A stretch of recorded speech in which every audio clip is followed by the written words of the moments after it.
नमस्कार. आऊचा खाऊ या यूट्यूब चॅनलवर मी मेधा तुमच्या सगळ्यांचं मनापासून स्वागत करते. उन्हाळी वाळवण प्रकारातला एक प्रकार आज मी तुम्हाला दाखवणार आहे. तो म्हणजे ज्वारीचे बिबडे. छान खुसखुशीत आणि भरपूर फुलणारे असे ज्वारीचे बिबडे. त्याची रेसिपी मी तुम्हाला सांगणार आहे. चला तर रेसिपी बघूयात. हा एक मी तळलेले आहेत, तुम्हाला दाखवते. अशी छान खुसखुशीत झालेले आहेत. तर ही रेसिपी बघूया. रेसिपी पूर्ण बघा आणि करून बघा, लाईक कमेंट करा. हे पहा, बिबड्या करण्यासाठी मी इथे ज्वारी घेतलेली आहे. 1 किलो ज्वारी आहे.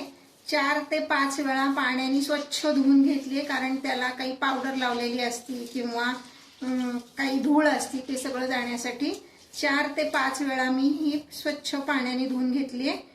आता मी यामध्ये ज्वारी बुडेल एवढं पाणी घालून ठेवणार आहे.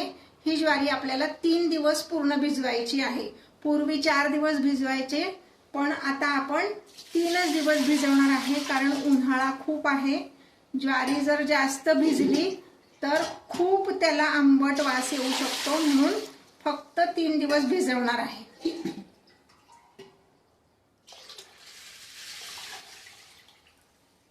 आता ह्याच्यावर मी झाकण ठेवणार आहे आणि 3 दिवस भिजवायचे आहे. रोज ह्याचं आपण पाणी बदलणार आहोत.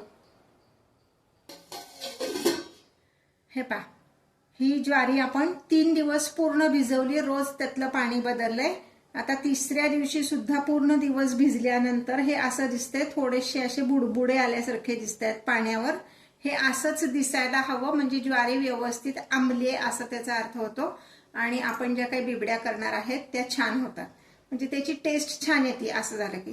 आता मी काय करणार आहे, हे वरचं पाणी सगळं काढून टाकणार आहे आणि ज्वारी 2दा धुवून घेणार आहे, म्हणजे अति आंबूसपणा जर त्यात आला असेल तर तो कमी होईल. आता हे पाणी मी काढून टाकते.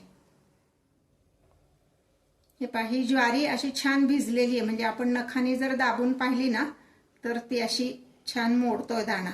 अशी इतपत ही भिजली पाहिजे. आता मी ही मिक्सर मधनं काढणार आहे. जसं आपण गव्हाचा चीक काढतो तसंच ज्वारीचा चीक काढून घ्यायचा, म्हणजे थोडं थोडं पाणी घालून ही मिक्सर मधनं वाटून घ्यायची. साधारण मी अर्ध मिक्सरचं भांड एवढंच ज्वारी त्यात घेणार आहे, म्हणजे फार मिक्सरवर पण लोड येत नाही आणि आपल्याला चीक चांगला काढता येतो. आता हे अर्ध भांड मिक्सरचं एवढी मी ज्वारी घेतली. हे पहा एवढी.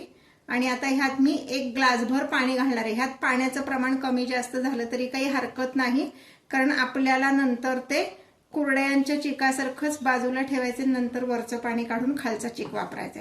आता हे मोठं पातेलं मी जरा मागे सरकवते.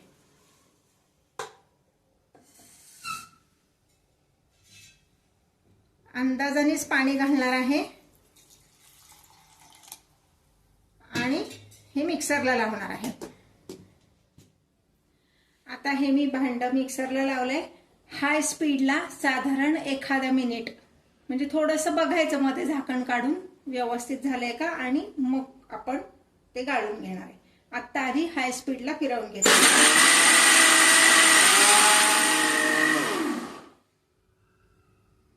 हे पहा, हे अशी इतपत ह्याची पेस्ट करायची.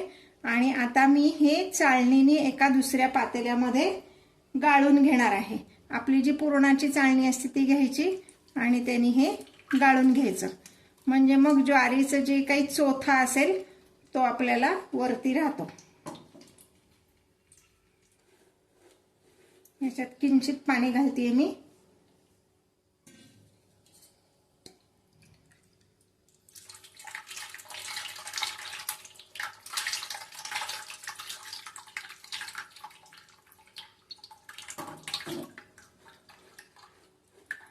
ह्या पद्धतीने एवढा चोथा हा शिल्लक राहतो. हा चोथा आपल्याला फेकूनच द्यायचा आहे, कारण हे ज्वारीच्या वरचं जे कूस आपण म्हणतो किंवा साल, ते सगळा हा चोथा शिल्लक आहे. हा आपल्याला फेकूनच द्यायचा आहे. आणि असं पातेल्यात जर बघितलं तुम्ही तर ह्या पद्धतीने आपला हा चीक खाली पडतोय. आता असंच मी सगळी ज्वारी वाटून घेते. हे पहा, हा असा आपला ज्वारीचा चीक काढून झालेला आहे. ह्यात अजून आपण थोडंसं पाणी घालणार आहे, म्हणजे काय होतं, जे पिवळसर रंगाचं पाणी ते वर येतं आणि खाली पांढरा स्वच्छ चीक बसतो. आता हे मी झाकून ओव्हरनाईट असंच ठेवणार आहे आणि सकाळी ह्याच्या आपण बिबड्या करणार आहोत. हे अशा पद्धतीने चीक सगळा खाली बसलेला आहे आणि वर हे जे पाणी आलेलं आहे हे पाणी सगळं आपण काढून टाकणार आहोत. म्हणजे ते पाणी फेकूनच द्यायचं, ते आपल्याला वापरायचं नाही. आता मी हे सगळं पाणी काढून घेते. हे पाणी काढल्यानंतर हे असं दिसतंय. एवढी त्याची कन्सिस्टन्सी आहे. खाली जे काय बसलं हे व्यवस्थित आता आपण हलवून घ्यायचंय आणि एका दुसऱ्या पातेल्याने मोजून घ्यायचंय, म्हणजे मग शिजवताना आपल्याला पाण्याचं प्रमाण व्यवस्थित मोजून घेता येईल. आता सध्या मी हे बाजूला ठेवतेय आणि ह्याच्यासाठी लागणारा जो मसाला आहे तो काय काय लागणार आहे आणि तो कसा वापरायचा आहे ते सांगते.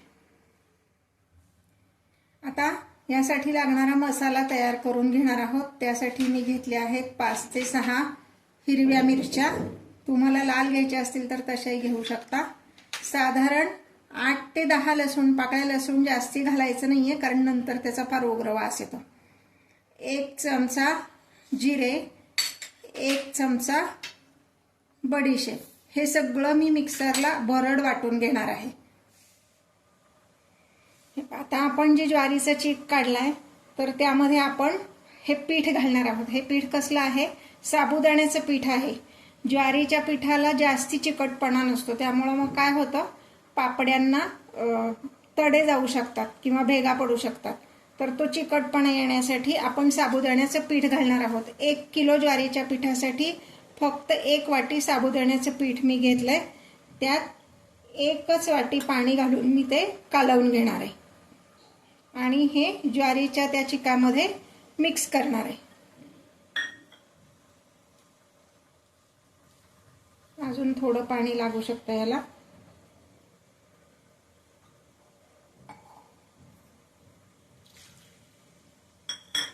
दीड वाटी एवढं पाणी आपण ह्यात घातलंय. हे पहा, हा जो चीक आहे हा मी मोजून घेतला आणि 1 वाटी साबुदाण्याचं पीठ, 2 वाट्या पाणी मिक्स करून ते सगळं ह्यामध्ये मी मिक्स केलं. म्हणजे सगळं मिळून ह्या पातेल्याने 1.25 पातेली एवढा हा चीक तयार झाला. आता ही सगळी तयारी होईपर्यंत मी काय केलं होतं, गॅसवर दुसऱ्या पातेल्यात पाणी तापत ठेवलं होतं. अंदाजानेच ठेवलं होतं, पण ह्यात घालताना आपण मोजून घालायचंय. तर ह्यामध्ये आधी आपण मीठ घालणार आहोत. 2 चमचे एवढं मीठ घालायचंय. मीठ आधी व्यवस्थित हलवून घ्यायचंय. बाकीच्या सगळ्या गोष्टी आपण नंतर घालणार आहोत. आधी फक्त मीठ घालायचंय.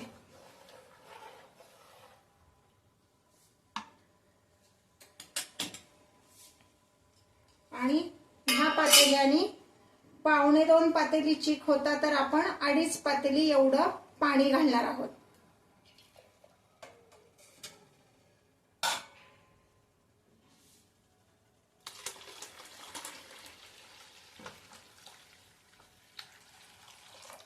हे आधी 1 पातेलं घातलं, व्यवस्थित हलवून घ्यायचंय. बहुतेक वेळा काय होतं, आपण गॅसवर पाणी तापत ठेवतो आणि त्या गरम पातेल्यात चीक ओतायला गेलं की त्या चिकाच्या गुठळ्या होतात. म्हणून उलट करायचं, चिकामध्ये पाणी घालायचं वरनं. जरी मी तुम्हाला 2.5 पातेली सांगितलं असलं तरी सुरुवातीला आपण 2च पातेली पाणी ह्यात घालणार आहोत. उरलेलं अर्ध पातेलं लागलं तर घालणार आहोत.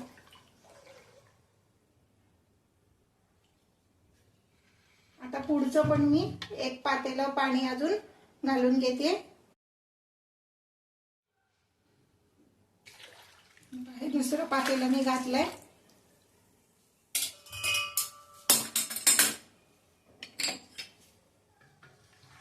हे सगळं मी मिक्स करून घेते आणि आता हे मी गॅसवर शिजवण्यासाठी ठेवणार आहे. हे पहा, हे असं सतत हलवत राहायचं. हे सगळं शिजायला साधारणपणे अर्धा तास लागतो. दुसऱ्या गॅसवर मी एक तवा तापत ठेवलेला आहे. तो का ते पण मी तुम्हाला नंतर सांगते. हे पहा, यामध्ये मला थोडं पाणी कमी वाटतंय म्हणून मगाशी जे उकळून ठेवलेलं पाणी होतं त्यातलं फक्त अर्ध म्हणजे पाव पातेलं मी पाणी यात पुन्हा घालून घेते, म्हणजे तो चीक सगळा व्यवस्थित शिजेल. हे पहा, हे जेव्हा ह्या स्टेज पर्यंत असं शिजेल तेव्हा मी काय करणार, हे पातेलं उचलणार आणि मगाशी मी तुम्हाला सांगितलं होतं की दुसऱ्या शेगडीवर मी एक तवा तापत ठेवलाय, तर त्या तव्यावर मी हे ठेवणार. म्हणजे काय होतं, आता हे आपल्याला झाकण ठेवून शिजवायचंय. चुलीवर काय होतं, सगळीकडनं व्यवस्थित आस लागते त्यामुळं खाली करपण्याची शक्यता कमी असते, पण गॅसवर ही करपण्याची शक्यता असते. म्हणून गरम तव्यावर ठेवायचं आणि मग त्याच्यावर झाकण ठेवायचं आणि तव्याच्या खालचा जो गॅस आहे तो मीडियम फ्लेमवर ठेवायचा, म्हणजे मग हे व्यवस्थित शिजेल. आता मी हे त्या तव्यावर ठेवते पातेलं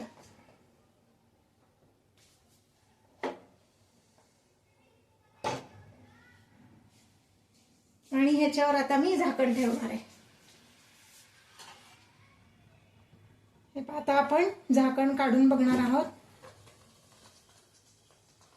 हे पहा कसं छान शिजलंय. असं जर बघितलं तर त्याच्यावर बुडबुडे येत आहेत, त्याचा रंग पण बदललाय. हे व्यवस्थित शिजलेलं आहे. हे कसं किती शिजवलं तर तव्यावर ठेवल्यानंतर 10 मिनिट गॅस मोठा ठेवला, 10 मिनिटांनी एकदा हलवलं आणि मग गॅस लो केला, स्लो फ्लेमवर केला आणि पुन्हा 10 मिनिटं शिजवलं. आता मी गॅस बंद करून ह्यात पुढचे पदार्थ घालणार आहे. आता हे जे लसूण मिरची जो आपण मसाला ठेचून ठेवला होता मिक्सरमधनं काढून तो घालणार आहे. साधारण 2 चमचे एवढे तीळ घालायचे आणि एक पोहे खायचा चमचा एवढा पापड खार घालायचा आहे. पापड खारामुळं पापड छान फुलतात.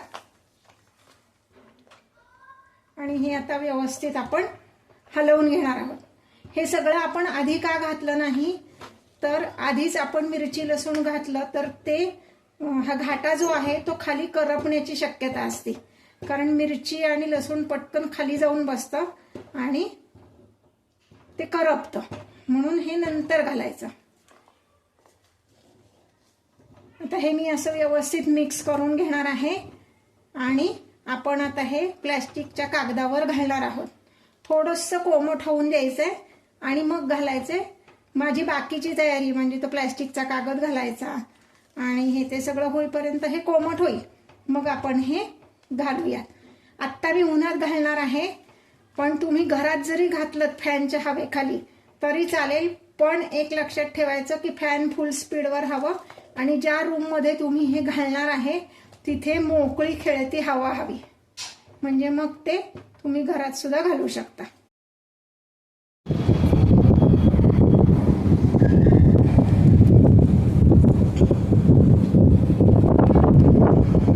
हे पहा, या पद्धतीने हे असं आपण घालून घेणार आहोत. तुम्हाला साईज केवढा हवाय तेवढा तुम्ही घेऊ शकता. फार पातळ घालू नका, कारण वाळल्यावर हे अजून पातळ होतं आणि मग तळताना करपतं. मी मुद्दाम छोट्या छोट्या घालते म्हणजे तळताना थोडं तेल पुरतं. हे पहा, हे आपले ज्वारीचे बिबडे तयार आहेत. आता तळून बघणार आहोत. मी छोटे छोटे केले, तुमच्या आवडीनुसार तुम्ही साईज ठरवलात तरी चालेल. तेल कमी लागावं म्हणून मी छोटे केले. गॅसवर कढई तापत ठेवली, त्यात तेल तापत ठेवले. तेल तापलेलं आहे. आता आपण हे तळून बघणार आहोत.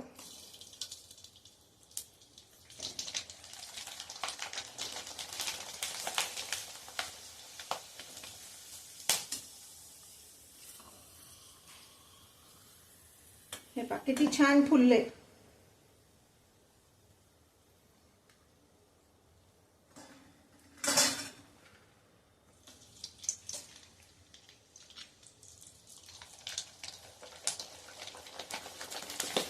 या पद्धतीने बिबडे करून बघा आणि चॅनलला लाईक सबस्क्राईब करायला विसरू नका.